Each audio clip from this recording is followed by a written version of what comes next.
a speaker. Like she's like, I'm like the fodder. I'm like the the backup, the backup singer of the backup singer. Well, maybe I'll introduce David because maybe not everyone knows. I met David about 16 years ago. And 16? 16. Hi, Fred. 16. Feels like 60. 16 years ago. Oh. I'm very, very easy married too. So it's like just. We're set up on a blind date, 2 blind dates, but and you know he encouraged me, not directly, but quit my corporate career and become an entrepreneur because he made it look so easy, right? Yeah. It makes it look so easy. Well, it really isn't, as I've come to realize, but. I've heard him speak a number of times, and maybe some of you in the room as well, about the Startup Playbook, which really came out of his discussions and interviews with the world's best entrepreneurs. You know, one of those lessons learned. And I've had to read. I've had to listen to it many times because the first time was just a lot. There's just a lot of really good nuggets in there that it's hard to just keep track of in the first time. So every time I hear this, I think we get more insights into some of the amazing best practices of entrepreneurs. So that's why you're back, because Thank you. filler. Yeah. Well, we're going to be. And we're really fortunate that John Dorff and his team have been so great and gracious of having us here, the women entrepreneurs. Can you get your tech back again? I'm gonna bring my. I'm gonna probably as a gift upgrade your. Yeah. This is torture for a tech gadget But guy. you look fantastic. Yeah, exactly. Yes. And I don't know if you guys know the whole law ecosystem in Westchester or New York City, but now he's one of my favorite human beings in that practical world. There's very few, of which one of them, one of my best friends in the world, is back here, Dave Rubenstein, who is an incredible human being and also a lawyer, but also an entrepreneur. Worked here for years and amazing, accomplished guy like you. So very grateful to have you host, and Great. we love you guys. Pleasure. So, John, would you like to say a few words? Sure. Do you want me to come thank to you for the microphone there? Sure. Please. Go the other way. You want to sit right around on the next chairs too. No, welcome. I'm delighted to. There's some familiar faces, and it's a pleasure to see some of those familiar faces and some new faces. David is a remarkable entrepreneur, and I'm looking forward to his presentation this morning. And the facility you're in is the home of Dorff & Nelson, which is a full-service business law practice. We've been here in this building for about 7 years. We have an office in Los Angeles, California, and in New York City. But most of our staff and lawyers reside here in Rye, New York. So that's my story. I'm the Dorff and Nelson. I think John Nelson is going to come in perhaps at the end of the presentation. He's preparing for court. But without further ado, it's my pleasure and honor to introduce you to the keynote speaker this morning. 3 keynotes. All right, so thank you for having me. Who has heard this talk before? I know, I recognize 1, 2, 3. Okay, so I've mixed up a tiny bit usually because I have medical ADD, and I talk fast and I mumble. I derive a lot of different concepts in this, so you'll always learn something different, for sure. And apparently we're filming today. So today's conversation is just basically a download of a bunch of years of building companies, and just a lot of other outside-in wisdom from a bunch of entrepreneurs that you probably are familiar to know in sort of the famed world of startups, and they reside in this book. So this will be a big shotgun blast, and hopefully there's a couple sort of lenses you can steal from this, and it's really about mindset. And so today we're going to talk about what is in a great startup's playbook that creates extraordinary outcomes. What's the secret to actually becoming what I like to refer as undead. So to do this, you have to recognize that there are many skills to create companies. Who's worked at large organizations before, right? Big ones. Who has an MBA? So the MBAs are fantastic, and by degree, they are administrators, right? Okay. in the administration degree, there's a bunch of assumption about what exists, what you're growing, right? The idea behind large organizations is really take something that's already big and make it bigger. And very often that becomes incremental because the risk of failing at big is really expensive versus the risk of failing at small, which is not expensive. The problem with this is that that system gets really skilled at operating to the point where between lean manufacturing and Six Sigma and these skills, you literally destroy growth. So by degree and by operating, this is a growth destruction skill. And part of creating new things is, while this is a fantastic skill in a large organization, it's the anti-skill when you're going after new things. And you need to recognize it, stare down this truth, and then unlearn it. So part about unlearning it is to recognize that there's a completely different skill of management in the world that creates growth. And there's two skills, the skill to invest and the skill to discover. And that is venture capital and entrepreneurship as a form of management. So whenever you hear like, oh, I had, just this crazy optimistic belief and I just, persevered through this, for most startups, that's just fundamentally not true. Okay? Most entrepreneurs are incredibly lucid, rational, risk-averse people. What they're trying to do is take an idea that they fundamentally believe is dead and make it undead. And in most cases, they're not in love with their ideas, they're obsessed with the problem. So if you go into an environment where you're trying to create a company and you fundamentally believe that I love my idea and it's going to be alive, or it is alive and growing, your mindset is the opposite of great entrepreneurs. So just start to think about where does your brain begin to create extraordinary outcomes when it's the opposite skill, and it's probably the opposite way you're thinking about creating growth, okay? So I unpack really what is in those skills of being a world-class investor and world-class entrepreneur from the outside in an unlearning mindset, okay? And so as Astro Teller shares is that mindset is more powerful than IQ. What you'll find is in becoming undead, because in most cases, startups very rarely survive after 5 years. I think it's like a 97% failure rate. And they fail for a variety of reasons, which I'll sort of share with you today what those are. But they begin and end really in the mind of the entrepreneur. So I've invested in a little over 40 angel investments over the last 10 years, 15 years roughly. And when you find entrepreneurs, you're really ultimately betting on the talent. And as I'm writing two more books, one called the Venture Playbook, which is the other side of this. This is the entrepreneur version. There's an investor side, the venture capital side. And we're writing a book that'll come out in Q1 of 2019 called The Growth OS, which is about my company now, which is really the future of management. Clay Christensen is writing his next book called The Capitalist Dilemma. And in The Capitalist Dilemma is the future of management, which is Bionic, my company today. So this is really a big movement that's coming that's really the anti-Six Sigma. And it's very ironic that opposites attract. Jose was led Six Sigma at JP Morgan Chase, was a master black belt, and now is unlearning this. So really this is about, which is taken, it's hard to do. Yes, right. So we have prescriptions for that. But there's all sorts of things to do. So think about today as really about the mindset of an entrepreneur. What leads to extraordinary outcomes? Because at the end of the day, the investor is betting on you and how you think, okay? So this comes out of the Star Playbook. It's an experience of investing and building. This book I wrote in sort of the middle of my last company, which we raised a ton of money for. It was scaling up, and we made one failed decision. I'll explain this later. So I started going out and interviewing friends and friends of friends in investments. And so this is really about how to bet your life from Sarah Blakely of Spanx and Elon Musk of SpaceX and Tesla fame. Reid Hoffman of LinkedIn, who wrote the 4 of the book.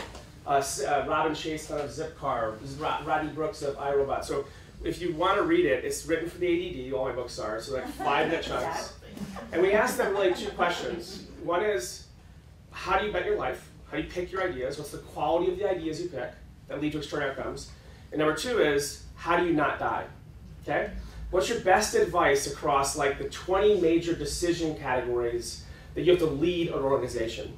And the reason why I wrote that is because when you're building a company, you're sort of you're following your gut instinct, like you think you are, but your gut instinct is all the things you've learned and probably have sort of encoded in yourself. But if your gut instinct is coming through an administration lens and a big to bigger lens, that's the wrong gut instinct. So you got to build a new gut instinct. So the question is, how can I trust my gut when the time and speed of the velocity of the answers I can make as a company come out of a different mindset that leads to survival? And so this is a way to reprogram, re-encode your gut instinct in the critical areas of the company: talent, hiring, firing, raising money, making product decisions, dealing with investors, etc. So I have a company now, just 30 seconds. We have, you'll say I've been sort of, really have like a startup life. It's totally insane. There's not a lot of planning that goes into it. We just sort of like keep having kids and dogs and houses and all sorts of madness and companies. And it mostly works. And I have a company now, it's about 5 years old. It's about 50 people. It's doubling every 12 months. We just named it Inc. 500, 8th fastest service company in the country. We're really a private army of entrepreneurs. And we work with 8 Fortune 100 CEOs to go on offense. We build startups with and for them. We bring talent, methodology, tools, platforms, and now capital to go in and launch with them. And this leads to, they're trying to get out in front of disruption by disrupting themselves. And where that is a terrible way to describe it. We're like the black water of growth, like literally. It's a crazy business, and that's this army. So the CEOs of some of the biggest companies in the world and the most aggressive operators: InBev, Nike, Johnson, P&G, Mars, Microsoft, and others. So we're having a blast, and it's been a lot of fun. But the key mindset, and the one that's most profound, is this. When you're going after growth, okay, what are you looking for? It's really a shift from a total addressable marketplace view of the world, which is what's knowable and there's budget and people can tell you, customers can tell you, yes, I like this and I spend money on that, which is where classic research lives. Voice of customer, marketing. I can go in and I can use thinking to prove a truth. To a shift to a total addressable problem or need view of the world. What is the actual problem or need we're trying to solve from? And the question is not, I love my idea, but how big is the problem or need? So if you're going to bet your life on something, it better be a huge problem or need. Because if it's not big enough, even if you solve it, the reward is not big enough. It's just starting a company is already an irrational decision. It's not even wise. So if you're building one, you better be dealing with commercial truth in a massive growing problem that people don't know they need. And so the only way to discover growth, real growth, is not out of what's knowable, but being really good at discovering the unknowable. Okay? And so this is a shift from zero-sum outcomes. I'm taking money from a competitor into me, which is a fine way to build a company. A lot of companies end up here. But true exponential growth live in this new to big discoverable growth. And that is a skill of the entrepreneur to go into the unknown. And that is not this. This is wishful thinking, and wishful thinking is the enemy. So the question is, how do you get into this space where there's extraordinary growth? And it's this issue. Customers don't know. And when they do know, they lie to you. So what do you have to believe about the future to discover growth is, it's actually in what customers do, not what they say. It's because behaviors don't lie. And in new behaviors and in new opportunities, going into those spaces is really about discovering a new behavior in a large problem that customers didn't know they had that you can monopolize. Make sense? And it's like almost like there's the manner we see in this dark manner holds together. How do you go capture something and be there on time? So it's very critical to be able to have this skill. This is a planning skill, this is a discovery skill. So what's in this skill? The skill is about experimentation. Creating very quick experiments that look real to the customer. They call these minimum viable products. If you've not read the Lean Startup Bit, you should read it. Building fake companies, fake products, really to get the high fidelity intent of customer. Yes, I want that. Yes, I'll pay for that. And not focus on building the company at that point because you don't know if it's commercially true yet. So how do I keep my resources so lean and fast that I'm learning faster than anybody in the world? Big used to eat little, fast eats big at this point in the world. The exponential outcomes and exponential technology to drive things, and this is the skill that entrepreneurs have. They use experimentation to learn new behaviors and new problems, and they learn faster than the world. So if you're planning and deploying your capital company, and you feel you're going slow, you're dead. You have to be able to run down dark alleys very quickly, discover, experiment to get to the light. Eliminate options to get to the one that's the most valuable one to solve the problem with the complete permission to solve the problem in any way. And this is why we never invest in entrepreneurs who love their ideas. So when you come in and you're like, I have an awesome idea, and here's what it is, and you're proving that idea to me, I'm like, no thanks. What I prefer is the entrepreneur says, we're completely obsessed with this problem, and we're gonna run these 100 experiments. It's the cheapest way possible to find the one right, with complete unbiased view that's going to solve it to win the space. Those are great entrepreneurs. And here's the other reality. When you ask great entrepreneurs, what degree of your outcome is good timing and luck or good fortune, what do you think the answer is? And if you've heard this before, it's 3 of you, you can't answer it. What do you think the answer is? So if you sat down with Reid Hoffman, you know, worth about 6-7 billion, amazing human being. You said, Reid, I said to him, you're going, what degree of outcomes as an investor entrepreneur is just good fortune blessing? What do you think the answer is? What do you think he said? 50%. Anybody else? You can actually talk to him. Wait, just say a number. I gotta get through this. What? 30. 30. He said 80. Wow. And he said, more importantly, as an investor, it's almost 99%. And here's why. 99%. Best investor in the world, literally one best entrepreneurs in the world. The reason why he says this is because great entrepreneurs know that in reality, their success almost has nothing to do with them. It's an outside force. They're asking the question, which is why Eric Schmidt asked this, why now? Why now? What is the reason why your solution to a problem is being ripped out because you are right and on time? The hypothesis of startups is that something is going to happen in the future that they're going to capture in a new behavior because of an outside force. The idea that you're going to go build your company and then convince your customers with your business plan and you're going to make money is literally bullshit. It's about discovery of this curve and then building a monopoly around that. And the only way to do that is to make a large volume of bets that you control to solve it, not make your solution to convince your customers. So if you're spending your money as a CEO to convince your customers your idea is right in marketing, whatever, here, you're going to be dead when it happens. And worse is if you waste all your money and limp along and then someone comes along who's very good at holding the position because they're good at capital conservation in those places, and you're late, it's even worse. Because now you've spent your life, you spent 7-8 years, which is the average number of years it takes to start and exit a company, and you'll miss the curve, and the capital efficient one will actually win. So this is a very critical understanding of how do I spend my money and time on the right things right time. So the job of a founder and a CEO is 3 things, and 3 things only. One is vision and roadmap. Is my vision of the company right, this hypothesis, so it's there when it happens? And number 2 is, am I deploying my capital in the right things at the right time? Am I assembling the company at the right cost base, at the right place, to discover the solution? And now you might start imagining, like, wow, there's probably a lot of ways to screw that up. In fact, it's mostly failure because of those issues. Does this make sense? The second reason you fail like clockwork is talent.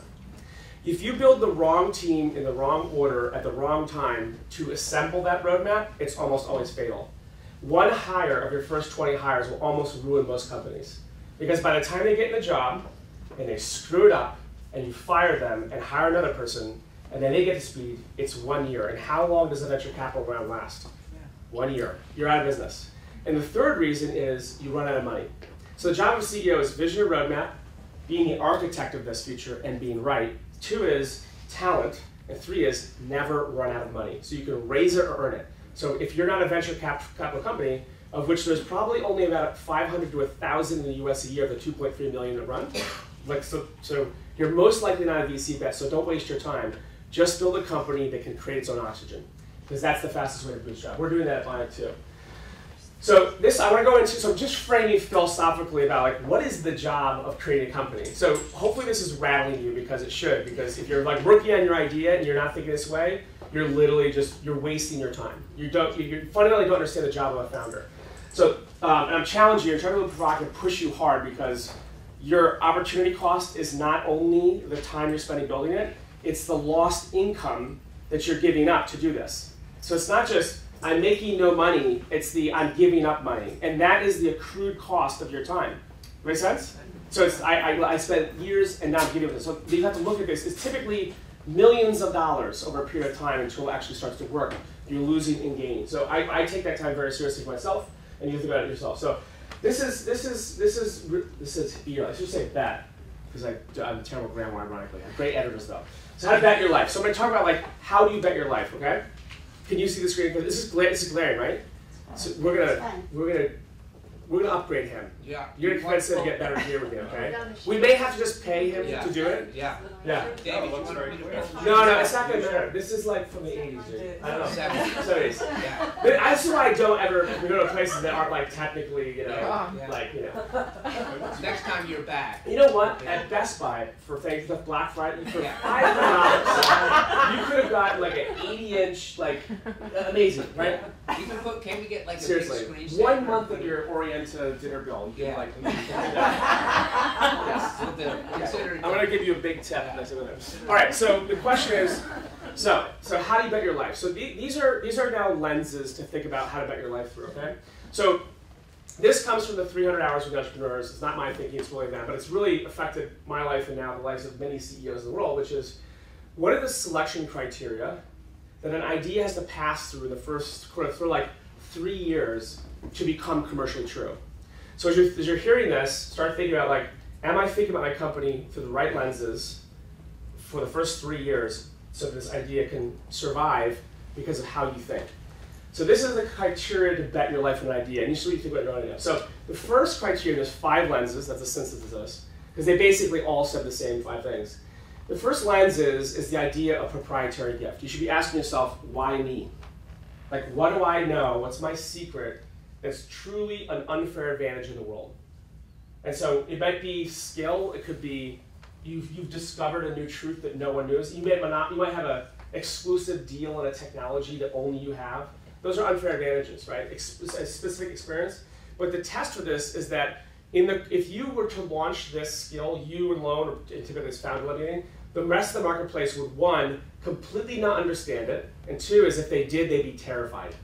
If those things aren't true, it's typically like you're just biased. You're like, and that's a personal story. You want to bet your company on a commercial truth that's truly based on proprietary gift, and this is why fundamentally is that we have fantasies that we are awesome at things, right? And then we're going to be famous for things that genetically aren't true, or are just talent not true. We're not going to be, all these things are not true about us, but we think they're true in different careers. But the reality is, if you're not brilliant in that thing and you have that secret, you won't win. You might end up with a mediocre company that doesn't die, but relative to the time, cost, and money, you want to quit weaknesses and focus on strengths that lead to extraordinary outcomes for your life, right? Living, shared purposes and really having an impact in the world are really in things that have superpower strength and they're true. So this is a very, very critical question to ask yourself. Is my company and this idea based on a proprietary gift that leads to an unfair advantage that's actually true? Because which will think is the enemy. And number 2 so the point is that you're looking for an unfair advantage, and you're going to need one to survive. Because whoever's going to win the space is going to have this. Okay? They're going to beat you for it. 2 is focus. So this is one of those terrifying things, both in your life, but probably in business, is you actually have to do less. You have to do fewer things. Optionality is your enemy. So you're like, wow, if my business just had that, or this feature, or this service, or this functionality, or oh, my competitor launched a partnership or press release, and all of a sudden you're terrified we're going to die. All the press releases are bullshit. You ignore your competitors, be aware of them, but ignore them, and build your company with the right skill and trust it, because the optionality piece of this, that ability to chase down the alleys and eliminate options, is the opposite instinct of most entrepreneurs. The more things that you do to build your company, the more mediocre you are. You have to find the one thing that's with extreme focus is proprietary gift, and you need to leverage that's true, to win a space that allows you to earn the right to go in other spaces. That's leverage. That's the 10 years in one category that Amazon has, and then starts leveraging their skilled startup and leaning into spaces to take them over. But those are decade-long commitments, and this is very hard to do because you're effectively testing to create patience around a single idea. So does that make sense? A very agile type of thinking to figure out, well, what's that proprietary gift with extreme focus? So I got to test things to get that truth. So it's about the problem, not my idea, so that when we bet our lives, it's the one thing that rips the growth out of us that's on time. So you're starting to understand why 90% of startups fail, right? There's a lot of things that have to work to hold a position in a non-consensus mindset for a very long time to make it work. The third thing is you got to build painkillers and not vitamins. So vitamins are things like, hey, that was awesome experience, and I never do it again, right? So how many people do vitamins today? Okay. Super shitty business, okay? We should all do it, maybe. but most people don't. But if you're in pain, or you need something, my friends, my case, my AD medication, like I every day. There's an absence of my life without it. So painkillers are things that are solving chronic, lifelong customer pain that's growing forever. And you want to bet your life on where this is actually true. So discovering the pain also answers the question is, who is the customer? Am I a B2B play? Am I a B2C play? Am I selling to the buyer in HR? Am I selling to the women on the other side of it, the real estate? Who is the actual customer? Who's the rich in paying customer who's ultimately benefiting from that? And this lens validates not only who am I truly selling to, but do they repeat doing it? Because this is where behavior versus the saying versus doing lives. Behavior lives when they repeat, and they stay with you for a long time. When they're like, fantastic, here's a nickel, or I'll do it for a little bit of time, but they're really not growing with you, you got a vitamin. So the question is, well, what's the larger problem we're trying to solve for that creates extraordinary outcomes? So painkillers or vitamins are very good, very important to get that distinction right, because that's another area of wishful thinking, right? They gave you a pilot check, fine, great. It's the next check.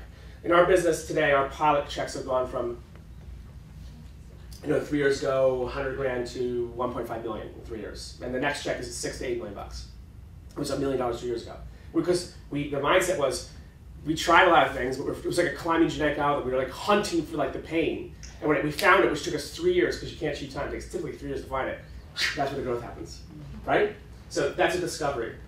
The fourth lens is, so you can see this funnel, right? What's my company become? Proprietary gift, unfair advantage, extreme focus, because I discovered the one thing that's a painkiller. Now it starts to now this is execution. When you start building your company, you start asymmetrically funding things, right? I have to find a thing that I actually can be 10 times better in the world. Not 2 or 3 times better. 2 or 3 times better means you're opening your marketplace to a perishable outcome that anybody can compete with. So you might gain traction for 2 or 3 years, but ultimately your competitors are not stupid, and they're going to see your growth, and they're going to copy it. Or if they copy it, they're going to just dilute the marketplace. So the point is finding that spike skill and building into that creates the focus. You see these go more and more powerful as you get. You want to find things you can 10 times better and focus there on your resources. So you have an asymmetrical outcome that no one can compete with you. They can't replicate it. It's impossible to replicate. And so this is very critical because it affects what you spend your money on. So if I spend my money on everything, I need to do my back office, front office, sale, all of a sudden I got no money, I got a bunch of mediocre things, my company goes to an asset sale or to zero. But if I make no money, and this is true about my company's worth everything. Like a lot of you see these massive startups with no revenue, it's because they have a spike skill. The entire asset value has nothing to do with revenue. It's because this is impossible to replicate, and it gets bought. That's why Google spent about $3 billion 3 years ago to go buy up about 10 AI firms. 10 companies with zero revenue, $3 billion, made everybody stupid rich because they did a land grab on a 20-year cohort of minds that'll never replaced in the next 2 decades. It was a land grab, intellectual. We bought all the AI minds in the world, and it's going to be 20 years before the next cohort comes through. That's a spike skill. And for law firms, is it a really good idea to do every practice? Do we do 10 things? Or do we do the 2 where we can know 90% of the marketplace? That's a really important question is doing everything wise, right? So maybe it is, I have no idea. It's not for me to answer, but it's more about what is a 10x skill that allows everything else to get pulled through because it's impossible to replicate. So this is so critical, which is what you're seeking is radical differentiation. So that in a way, and I think this for our own company, we call ourselves like an anti-consultant. We're like the anti-McKinsey. We hate them. We're the anti-them. I'm sure they're good people, but we just tattoo them. MBAs, administrators, and they can't rub it off. Like, I'm not kidding. And so like it's something that is so hard. So I go to a CEO and we have a very brazen attitude to them. They're like, yeah, never seen this before, we're all in like literally an hour, Fortune 100 CEO. Because they see other people who are servicing them in a way that they understand. So there is no radical differentiation. So finding that thing that separates you and is impossible to replicate is so critical, which leads to the 5th lens, which is you gotta be a monopolist, okay? And so monopolies in startups are actually very, very good. So this book came out 2 years before a book by Peter Thiel called The 0 to 1. He was on my board for many years. He was my biggest investor in my last company. He's a genius. Forget his politics. But he's literally once in a generation like entrepreneur. So he's an amazing guy. total contrarian in every aspect of his life. But his book, which he has sort of 7 lenses, 5 of his 7 beliefs are in the Star Playbook 2 years prior. But this is one of the things he strongly believes, is that to build a startup, you have to have a monopolist mindset. How to put hooks and barbs in customers so they literally can never leave. And so, in a way, this might sort of compete in your mind, which you're like, well, you know, I want to be a beloved company, and I want people to like share purpose, and I would win because I'm good, and I believe those things. We believe those things too. Except, we also put hooks and barbs in them so they can never leave. And the reason why is because it's actually good for the customer. Because at some point, your executive sponsor is going to get fired or leave, and then they're going to like, some idiot's going to come in place and be like, I want to clean house. Like, and that's actually bad for them. How do I put it in so they literally can't get rid of you? So that's an intentional, implicit, explicit skill in designing something that becomes a monopoly and is good for the customer and good for you as you're building a company. Does that make sense? So very profound when you think about, what am I actually building? How am I thinking? This has massive implications on your idea and your product. Because what I have found is that in a lot of startups, if you, the CEO leaders, actually don't tell the truth and learn this, how to do this, the rest of the team knows this. They know you're not intellectually sound. They actually don't follow you, and the marketplace is punching you in the face. Like, I'm not kidding. But this tensile strength, when the culture is built from ground up, on experimentation and cultural truth and shared purpose through a set of lenses that you know wins, what the outcome is sort of irrelevant. It's the work, right? This tensile strength is extraordinary. But if it's based on this and wanting to be hope, it's lights out. It doesn't scale.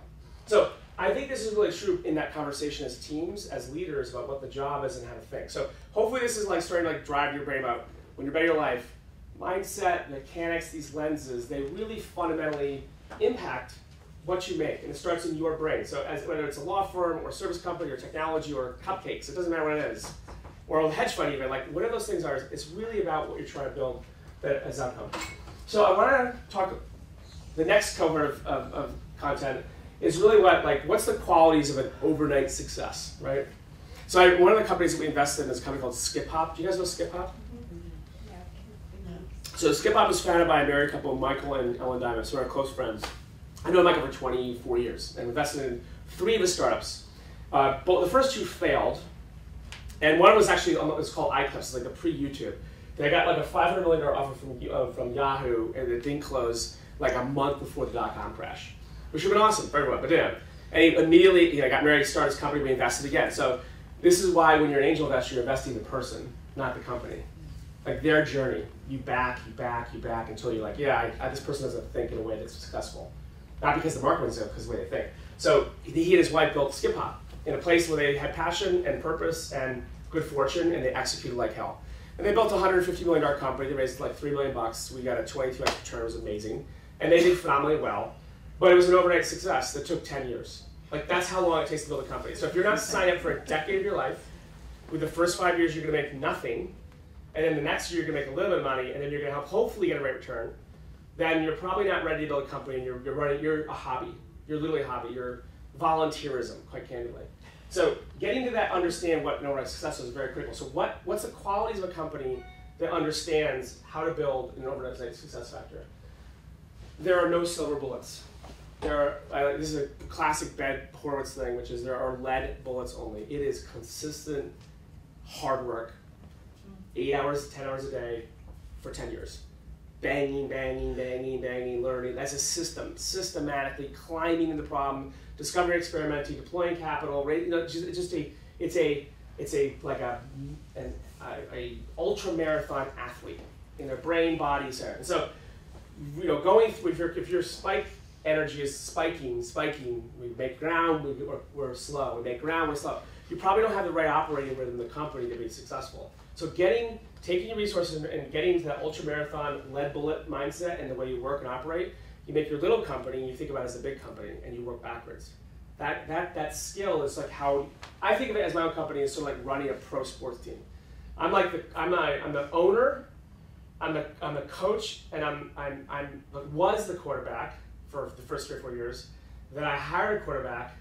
I can still run in and throw passes and play positions, but now the positions are all getting filled. But I'm trying to get out of I'm off the field, but I'm still calling the coach. So getting that rhythm of the whole company in the brain is very critical. So The second thing is that what I'm trusting in the company is an outside view of the world. So the culture is always looking to the outside and not what we believe. I kind of don't care what we think. I only care what is actually happening in the customer experience outside. What am I learning and teaching me about my marketplace, not telling the marketplace to do. Does that make sense? It's very clear, like, a lot of like getting that mindset to say, I'm building, let me put it this way. If you think you're making products for your customer, that's an inside out. I'm making for them. I'm going to delight them, what do people say, right? Actually, the mindset is I want to build with them, shoulder to shoulder into a need.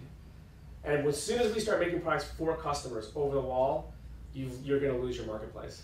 So getting outside in with them in that discovery is vital as a mindset of the company and the work, right? If the planning skills inside out, you're in trouble, especially in early stages because there's typically no market demand. The third thing is that you have to expire your data set. Marketplaces are moving exponentially so fast that you can't really rely on what happened even 2 years ago. You know, there's innovations in technology to exploit in almost everywhere in business. I mean, I hope this doesn't terrify you, but I just invested in a company in Toronto that does diligence in contract law for investment banking. So this company can look at a kind of $100 to $1 billion transaction, which in diligence you buy a company, you have to look through all legal contracts, there's typically thousands of them, that usually take months or weeks, and that pays these law firms shit tons of money to go through them, make sure there's no liability. This does it in about 3 minutes. We suck in the data, we write a criteria that does exception-based rule sets on the contracts, and in about literally 3 minutes, it'll be like, here are the 30 contracts of those 10,000 contracts that hold the greatest liability. Done. Costs about 100 grand to run it. So like, that's disruption. Should you be using that? Should you just lean into that and become a platform company? Should we be the integrator, the beautiful mind synthesis company that takes advantages? In the same way Open Innovation could do 3D printing, there's some forces to not fight. So getting there first and being first and right in time is really about expired data set. What happened 2 years ago is completely relevant. So how fast is the company learning? Because those things are arriving and scaling today in a way that affects everybody. And if you haven't been in a self-driving car before, it's iPhone 1. And if you've been in a self-driving car, you'll never, ever want to drive again, which is my 30-minute commute. More than 30 by 45 minutes is doing weights and listening to books on tape by 2x, because it drives itself. And when it happens, you will be thrilled. So that is coming in extraordinary ways. And this is the point, is that expired data set and what's happening to us is really critical outside in. Hopefully that's an issue for your business. Yeah.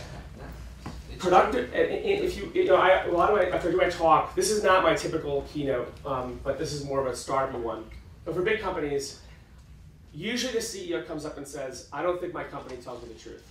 Within almost always, and I'm always like, well, they don't. In fact, the entire company is intellectually dishonest. And not because they're bad people, but because they literally lie to each other, the CEO, because the cost of failure is too high. They literally can't tell the truth. In almost every area of the company, it's just marbleized. It's this insidious thing that like the risk quotient is so low and the cost of it is so high that they cannot tell the truth. So getting to a place where people can run experiments and have productive failure and have conversation of productive failure should be really everywhere. Because you don't want expensive failure, you don't want people lying to you because you're not learning. So how do you create an environment where you can actually trust experiments? And that is very critical because that doesn't come from answers, it comes from questions. So building a marketplace inside your company that has productive failure, cheap failure, and new errors and experimentation is vital to getting the company to tell you the truth. And this is what I worry about as we scale up. We're hiring 50 people in the last 12 months. If we start lying to each other, people protecting their ideas, making their bad ideas work, these little zombie, crappy things that like grow to become big zombies, you'll just have Walking Dead in the company. It'll just suck all your oxygen, time, attention, trust, and money, and you'll slowly die. Those are like Jeff Bezos called day 3. So productive failure is very critical. And the power of a CEO in a company is really, it's not money, and it's not even people, it's permission. And do I really allow my people to go do these things that truly challenge me and challenge a company to change the way you think? And what I love about Jeff Bezos' mindset, talk about intellectual elasticity. He's a purely scaled startup. His belief, he says, we are absolutely committed to our decisions and those truths until we're not. It's paradoxical, right? We are 100% committed to this truth until it's not true. And then we literally change our mind, 100 degrees if we have to, because it's not true. So you have to hold a radical, all-in commitment with the same commitment to be completely unlearn the entire truth because of a new truth. And that's not undisciplined, actually. That shouldn't destabilize the company. But if it does, it's probably because the boundary conditions are too narrow. You're not actually able to grow. And this is also in your interior life, too, around like, do I allow myself to make radical changes in my life because they're actually new truths? Right? Those are important things to think about. But it fundamentally underwrites this issue, which is the reason why these things happen is the addiction to being right. So that skill is fantastic when your skill grows. So in certain areas of business, in the big to bigger world, right, wisdom is very valuable. In law, wisdom is very valuable. Ability of experience, it's the Blake ability. Surgeons, doctors, skills, lawyers, when they learn something, even entrepreneurs, and they kind of like, I've seen this 20 times, and I know this one. But in new places, the addiction to being right is the thing that kills those things. Because when I have a team that comes in on my team alone, and I start telling them, here's my think of your idea, I completely pollute all the learning. Do you think they're going to actually come back and invalidate you? You know, you were wrong. Like, if the culture is not fixed, they won't do it. And the CEO is now literally running the entire company. The entire mindset is now, the CEO's job is like, I'll tell you what I think, and then they just go back and validate. That's confirmation bias. It's everywhere. So getting productive failure and breaking this addiction to being right, this Ron Burgundy is my favorite character in the company. We have Ron Burgundy pillows, this mansplaining thing. I don't know if you've seen his movies, but they're hilarious. I love Will Ferrell. But it's our joking character. It's our avatar for like the blowhard, let me tell you your idea version of the future.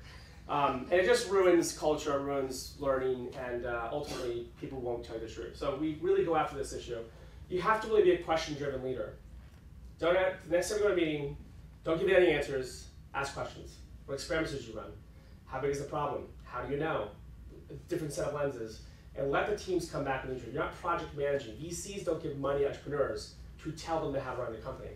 It's a fundamentally different way to manage. They give money to the entrepreneur to go discover the truth that they don't know. So they're not managing a company, they're discovering it with them. They're trying to empower them with them to discover the truth, not manage them. They're not private equity people. They're discovery vehicles. That's where growth lives. And the other thing I think about is that you'll probably hear moonshots, huge, big, elastic, massive bets, for the future, which are often technology-driven. But really big companies, I like to think of as ladders to the moon, right? They're rungs that you walk that come out of order, right? You learn things, when you're learning really fast and big, you're seeing the AI thing that's 3 years ahead, and you might run experiments there. Could we use that? And those rungs get collected. And you're like, well, maybe we can become a platform company, and that's our moonshot, wraparound services. Well, let's go figure out what are the experiments we have to run to assemble that learning over a 3-year period that would determine whether that's a moonshot or not. And how are we learning? How are we setting things? Because these ladders are not linear, they're asymmetrical. And their size and value. So set an environment, if you're not crossing your fingers to win that space, you're assembling the learning to produce a ladder you can walk is really it. And sometimes the ladder stops. It's like, well, that's as far as the marketplace is going. Not a real problem. Oop, we got really close to this big problem. It's actually much smaller the closer you get through it. We didn't look through like a really expensive telescope. We just launched 50 rovers to figure out where's life on the planet and how big it is. So I'll close with this stuff.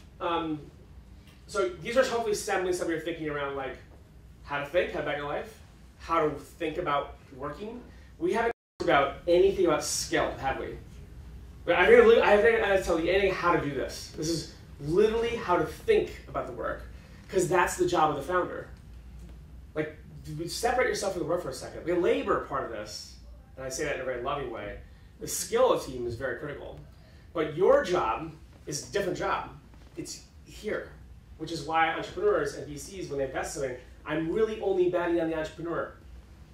I was with, if you know who Mark Andreessen is and Ben Horowitz, we were interviewed for this last book.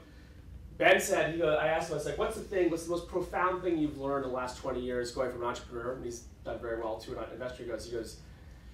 He's like, listen, we have our hypothesis. He goes, but I gotta tell you, the more I do this, the more he's deployed billing. He's like, the more the better I get, the more I believe it's really about the talent. He's like, we don't know.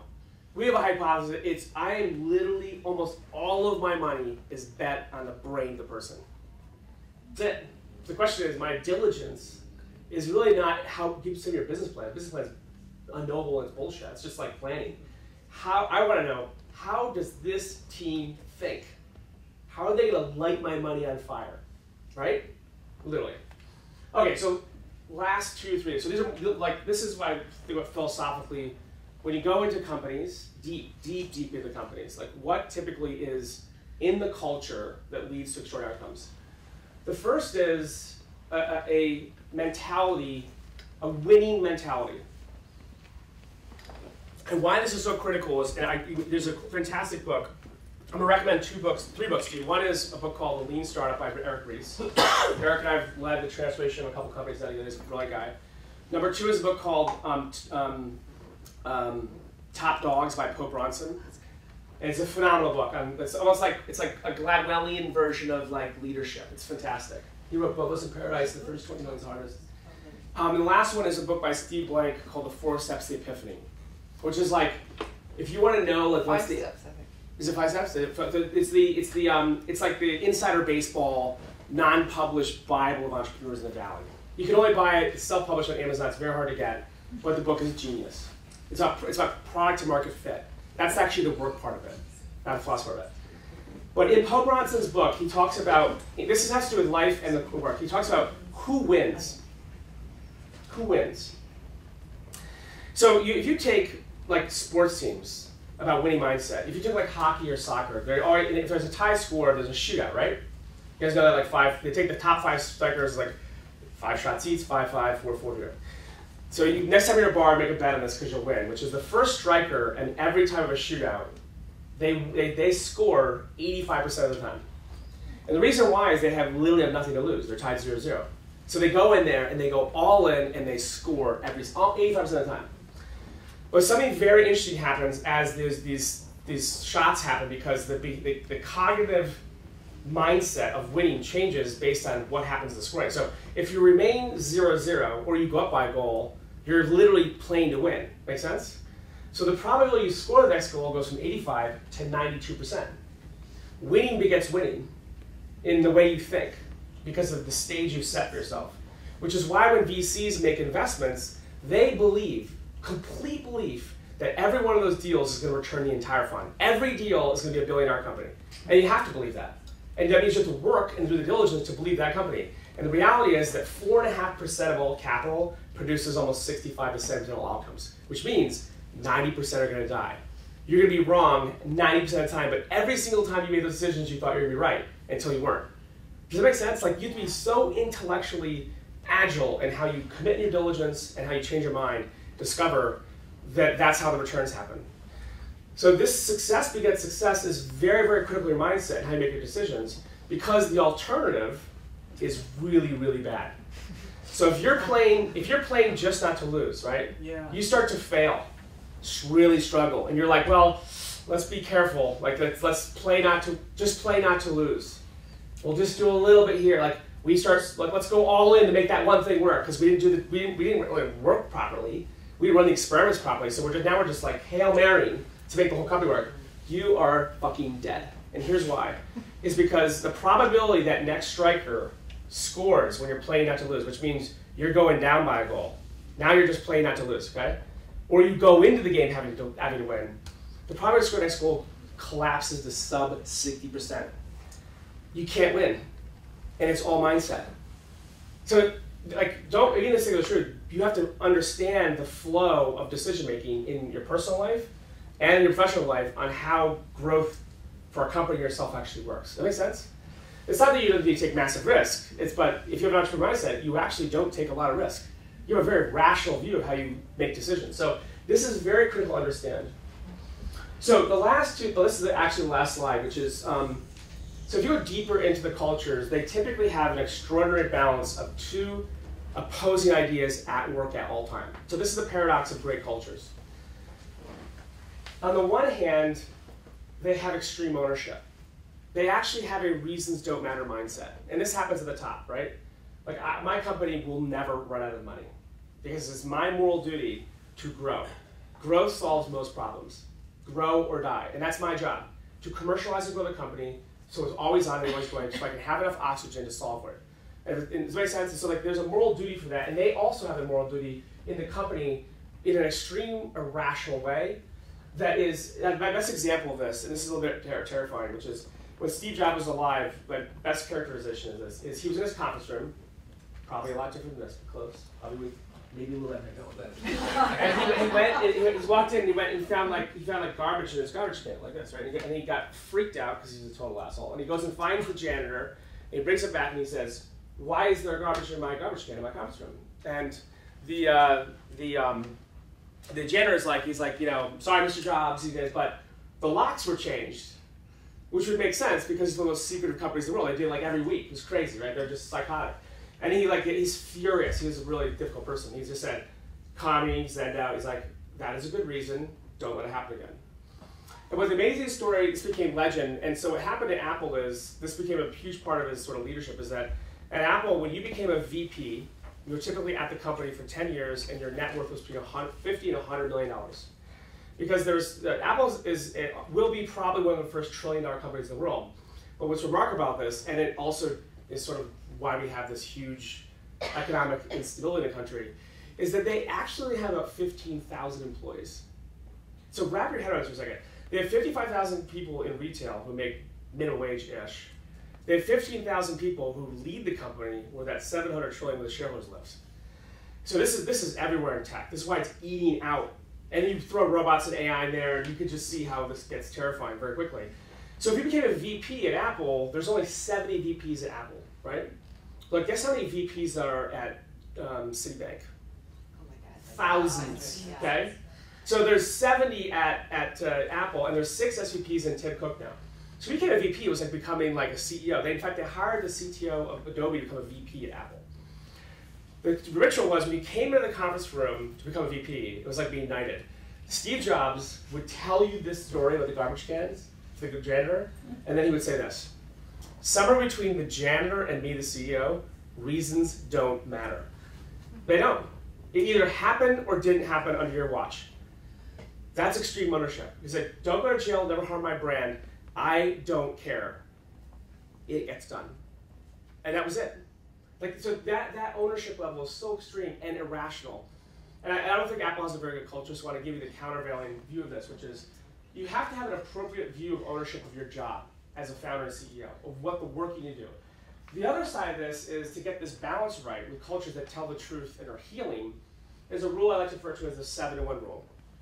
And the 7-to-1 rule is a ratio of good to bad.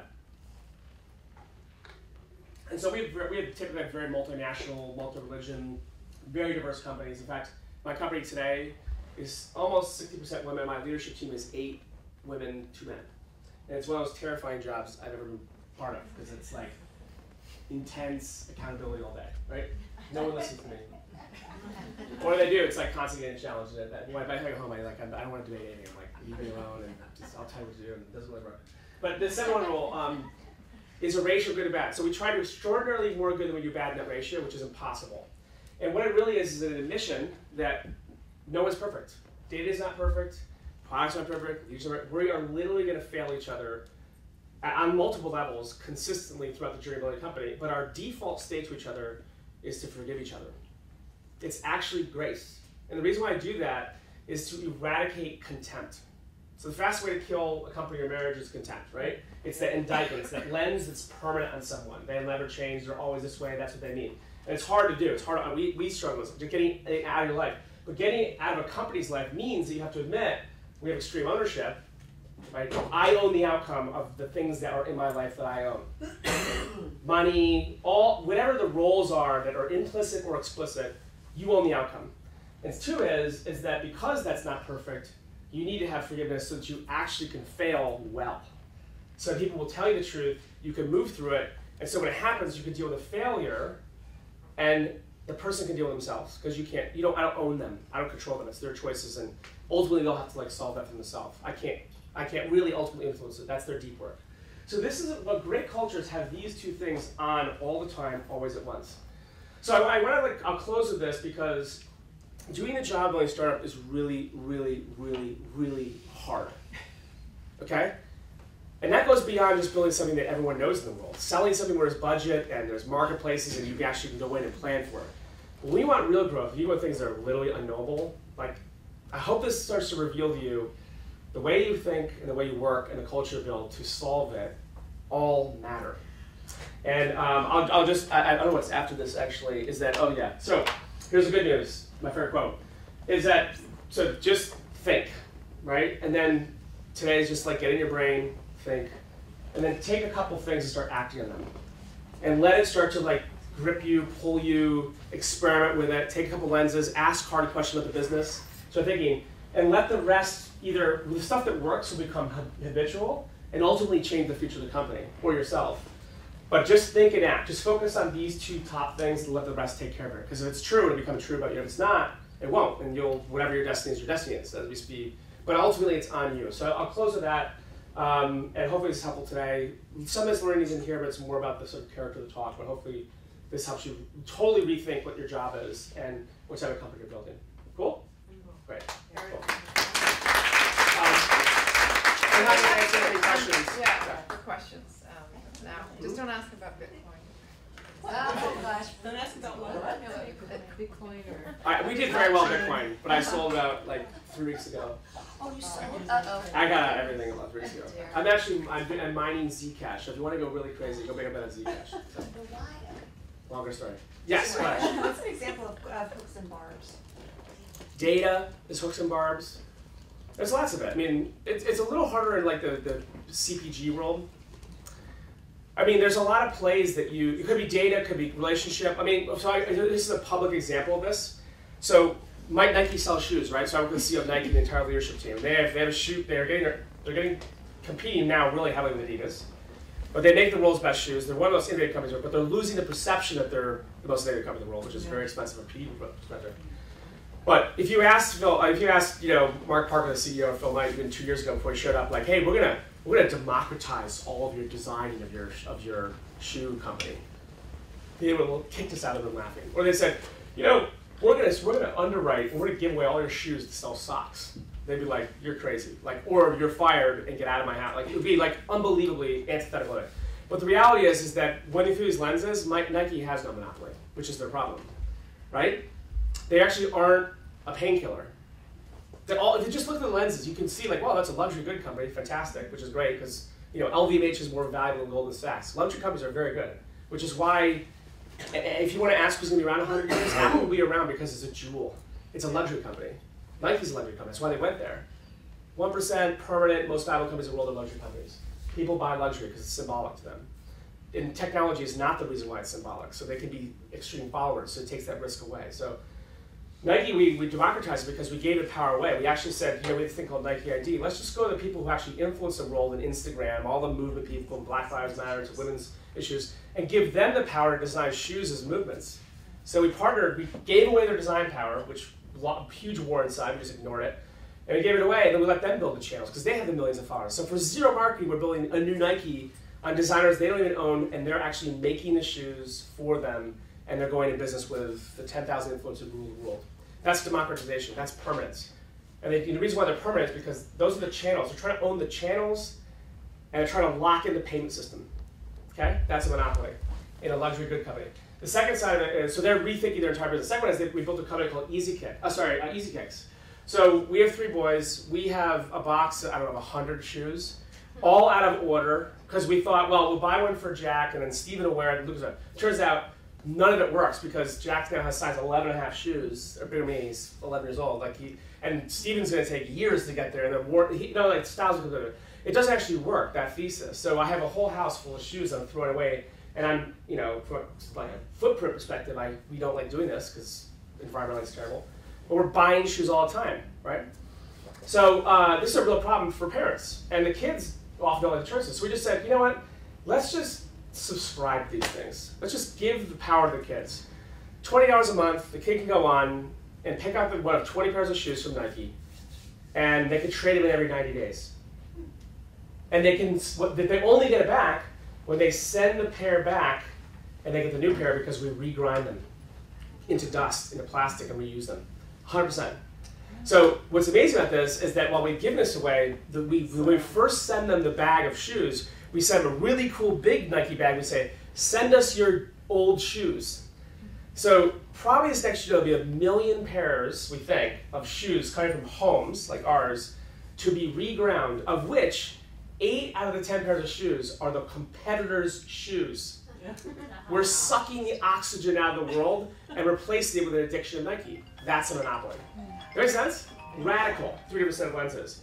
And the margin in socks is greater than shoes. Yes. So all we do in the email is say, would you like to add a pair of socks? Yes. And they're making, this cannot be on video, by the way. This part, you should you edit all of this out. Oh, okay. And this cannot, but like, because this is like secrets inside this business, but like that's a monopolist mindset. Right. They're actually not in the shoe business. Right. Yep. Do you know what I'm saying? Like this is, when you start working this way, you radically change what you're making because you're understanding the customer differently. The customer is not the parent buying, it's the kid, it's about choices. I'll give you one more example of this. So my teenage son who's buying his son shoes, and I have to watch him at the $6,000 cap, he can go to you and do this legally, and then I don't have to worry about it anymore? You'll never go shopping again. You just give them a login, they pick it up. So what is up with this shoe dealing thing? Does anybody else have this? No. Let me stay focused here. So the other part of it is, I'll give you an example of this. So we work with P&G, Seal P&G. We just like survive and act this with them. Amazing. Nelson Peltz. So look, for example, people are buying soap right now, Tide, right? Millennials. And everybody thinks all the millennials hate these brands. Turns out they actually don't hate the brands. Yeah. Right. Okay? So when you think about a total addressable market versus a problem, the problem actually isn't soap and the millennial brands. It's actually college debt. Okay? So this college debt, like dark matting monstrosities moving through the marketplace is devastating. Yeah. So what happens is you educate a kid, they're basically insolvent, so they have to move to a city to make enough money where the jobs are to pay off the debt, and they live in apartments, 6 kids to an apartment, because they're insolvent. Yeah. There's no place to store a Costco side of Tide in an apartment unless you're going to sleep on it like your pillow. Or you're going to put, like, they put beds on it. Like, I'm not kidding. So it's actually a packaging problem and how the laundry is done. Half of apartments are above your eye level. Yeah. You don't see, half the entire storage of your house sits above your head. Yeah. So the problem, the solution that is actually not at all chemistry or packaging, it's actually how do we create storage? Yeah. Now, if you don't want to put storage, so imagine partnerships with OXO, and maybe you do like a cool system with whatever big cool company. So that's one solution.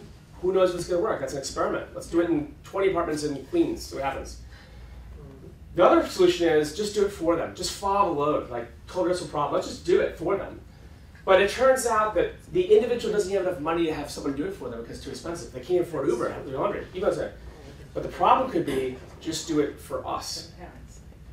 How do you get 6 people with an app to buy laundry together in a shared service that people pay once a month and keep them accountable? So the answer to the soap problem is an app that does laundry for a group of 6 kids. So that's it. So you really deeply understand. You say that, but I have all. Your opinion is great and doesn't matter. I know it doesn't. And so it's all about the data. So when we start running, we've actually launched these companies. They've failed. So we're like, it's the behavior. The behavior is that. So it's hard. That's a signal, and I'm not saying that, but this is exactly how the CTO felt. It's that's not a problem. So the point is, it kind of doesn't matter what I think anymore. And that's when you take away that unlearning, that power. It's like, I don't care. Let the startup is the solution to the problem, and those are the ones that win. So we put 30 startups in the marketplace in 1 year, and those are the only ones that are growing. So that's a discovery. So I'm not saying when you think about your work to be done, these lenses, it changes the gestalt of what you think a business you're really in. Does that make sense? That's the painkiller, vitamin 10x monopoly. You start to think oh my God, I thought I was in this business. I'm actually in that business. So I'll show you. Any other questions? I'm trying to give you examples of how this lives out. Cool?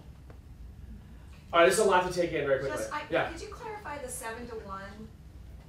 It's an impossible ratio. It's good to bad, and it's subjective. It's symbolic. Okay. And what it does is it helps. For me, the CEO, it helps me get out of the emperor's new clothes problem. And it's serious. This is a really big problem in a company. When you get larger, people don't know you. I'm in the office now. We're hiring 3 or 4 people a week or every month-ish, sometimes faster. You don't really know them, and I'm a pretty intense personality, and so. And I don't think I'm very bad. I've learned this from we have a clinical psychologist in the company now who's scaling this up. He's wonderful. He's helping us figure out most stuff. I'm not very good, as I can point out, even this morning, of even understanding how I communicate. I think I have a rifle, a little bullet. I have a bazooka, right? And so my co-founder, Ann Privilege, is people are really afraid of you. And I'm like, How is that possible? I'm like the most generous, nice, actually like, you're really intense, and you, like, people are a little terrified. And I think it's impossible. How's that possible, right? So it turns out like my EQ is not as high as it was. So the point is I use that rule so that I can be myself and learn, and I can be challenged in a way that I can with them without everyone falling apart. Does that make sense? So it's a very critical tool for leadership to get off a pedestal and to be known, and for them to take risks and challenge, which makes the whole company better. Otherwise you get into like this like completely irrational, protected leadership problem, which I think, quite frankly, leads to a lot of these gender imbalance issues, a lot of these predatory behaviors, because there's no accountability, there is no challenge.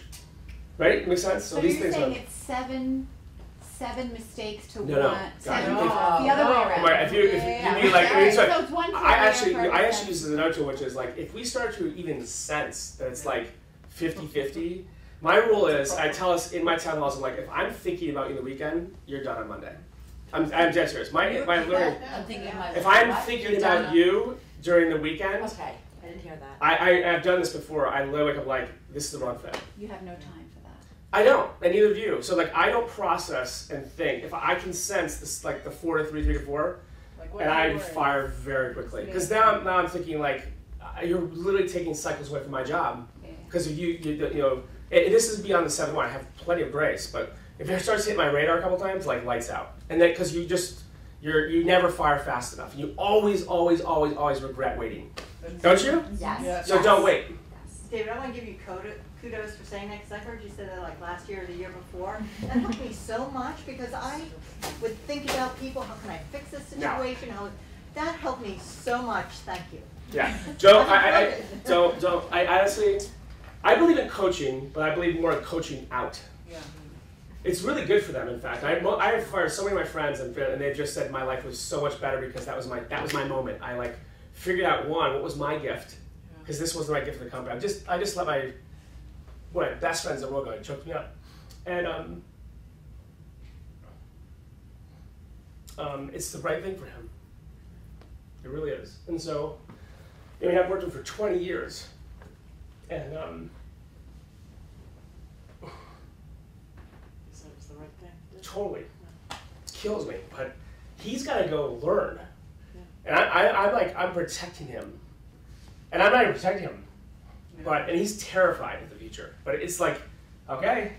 And by the way, I'm totally taking care of financially. I like fully vested him like a couple points in the company. He's going to do phenomenal. His retirement's paid for. But it doesn't even matter. That's not the point. He's in his mid-40s. He has his whole career ahead of him. But if he's with me for another decade, he's not going to be a whole person. And so that's an example of like that type of thing, that type of thinking of people.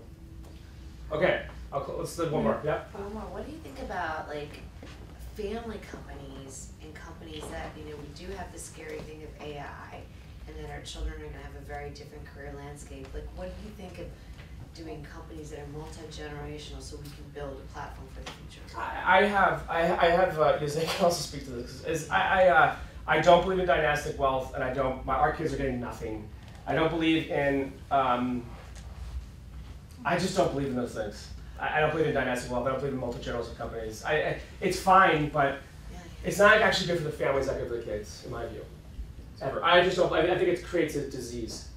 And secondly, is I don't want my kids waiting to take over my company or my success. My kids will never be me, and I want them to be me, and I'll never be them, and they should build their own life, and I want them to be happy. And so we've actually wrote our own belief board about this, which is we want to have a company that has, a family that is our kids, which is we want to take their like God-given gifts and have a tremendous impact on people in the world, which means they have to find their proprietary gift and quit their weaknesses. I don't want my kids to fix themselves. I want them to find what is the obsession or the problem of the world that they care about most with their proprietary gift and go solve it. Spend their life solving it. And you kind of know that when every 10 hours feels like 1 hour, right? In the work and the effort, that obsession. Obsession is a really good signal. So I do not believe in follow your passion. I follow your effort, follow your obsession. Like those are really good, like, like if you want, and so don't follow mine, because mine is, my proprietary gift is so narrow and literally impossible to replicate. And so why would I want them to pick up something that they're going to be happy with? Just go build your own life.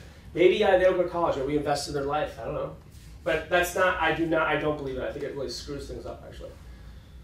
Not that you wouldn't pay for weddings or their first house. There's some things you could do, but one thing I've learned from Jose's dad, they had a multi-generational family, by the way, business. But the one thing I love about what her dad does, is that he underwrites like the places where insolvency happens in education, like the first house, places that are spike experiences that typically take decades to fix, resolve for, that might not actually be that valuable in the end, right? The wrong things. So their experience. He also, like every year we go on a ski vacation that he takes care of for like 10 days. Just show up and ski. That's glue. So I would spend the money in the glue and in their lifetime and expect nothing back. There's sense, like just so they build their life, but they're all together. Any last question? Yeah. Yeah, I have a question. So you talk about entrepreneurs being risk adverse, and that's very contradictory to a lot of times when I think of entrepreneurs. And I was telling Jose, I'm reading the book called The Originals by Adam. He's on my board. Oh, he's so great. He's actually my obsessed. He's a very close friend of mine. Right. So he talks about. You remember Adam met at the Tesla. So he talks about like the Warby Parker and how they were in business school and they had jobs on the background because they didn't want to commit to business. When is that balance between, okay, let me quit my regular job and pursue this entrepreneurial, and how should I say my regular job? Well, I mean, look at the lenses. I mean, you can ask yourself, like, do I have a proprietary gift? Do I know our secret? Do I know our unfair advantage? How many experiments are you running? Am I any good at this job?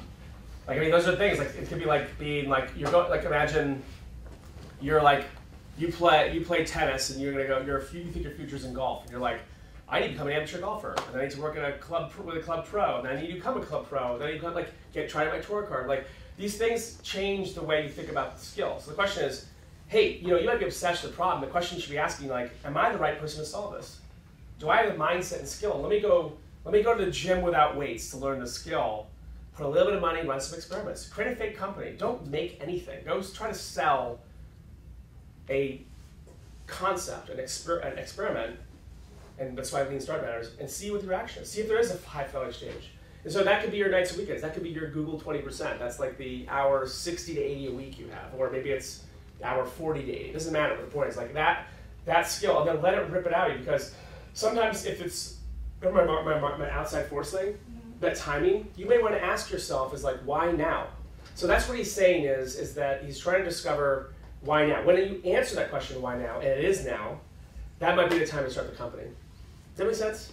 Yeah. And the only way to know that is through some of these lenses, the outside in, and experiment stuff, and going into it. But it has to appear real to a customer. So I really don't like, in the early stages, I don't like companies to make anything. I like them to fake it. But no code, no manufacturing, don't waste your money on things that might actually pivot away and you wish you had that money back.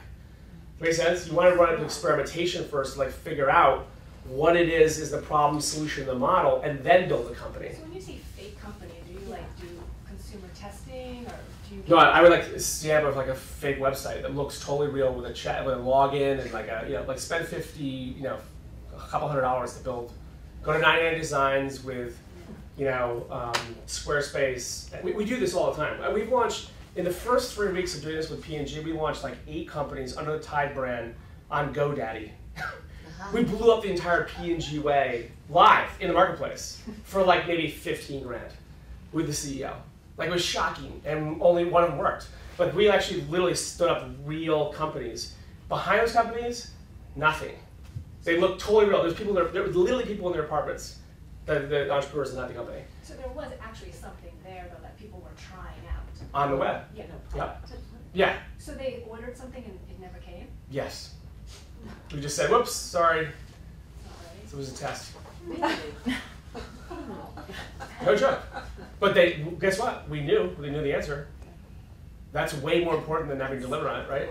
Sorry. Wrap your head around that. Wouldn't that be great rather than trying to build the app and spending $250,000 on an app that no one wants? But, sorry. Go ahead.